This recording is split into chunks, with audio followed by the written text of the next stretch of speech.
Salam jumpa saudara-saudara dimanapun Anda berada.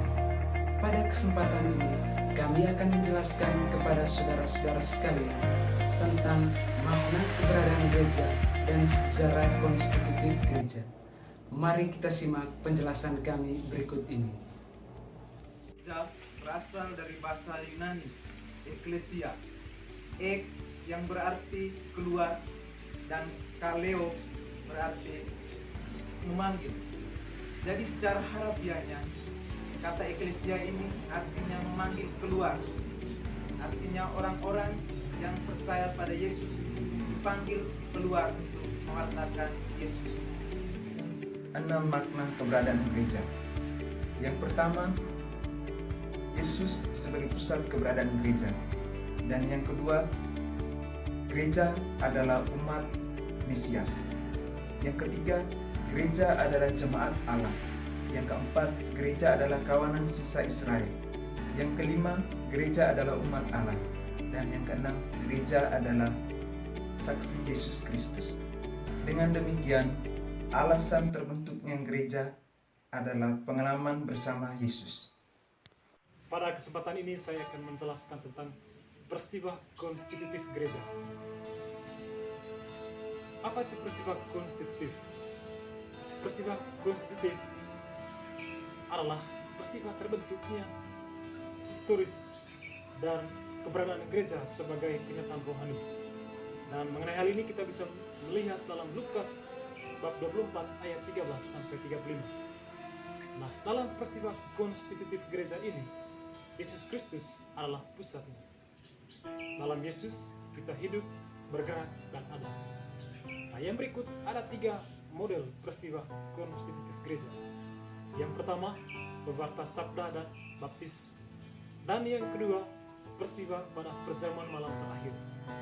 Dan yang ketiga, peristiwa turunnya Roh Kudus. Pertama, pewartaan sabda dan baptis.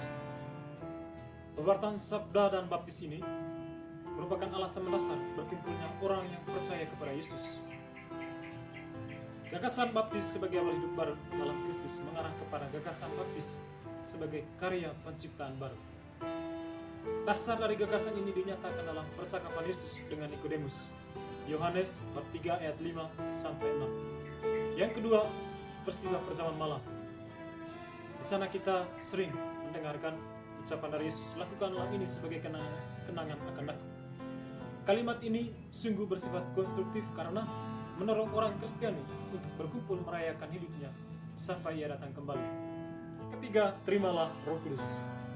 Pernyataan diri Allah dalam kehadiran Roh Kudus mengingatkan orang Kristiani kepada kisah awal hidup manusia dalam kitab Kejadian bab 2 ayat 7.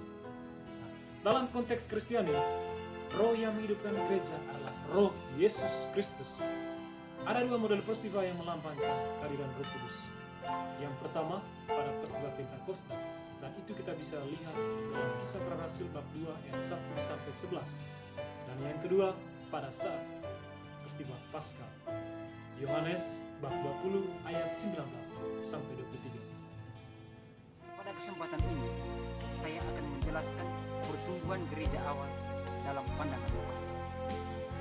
Menurut Lukas, seperti yang ditulis dalam Kisah Para Rasul bab 2 ayat 42 sampai 47, ada 3 hal yang mendasar yang membentuk kehidupan gereja awal.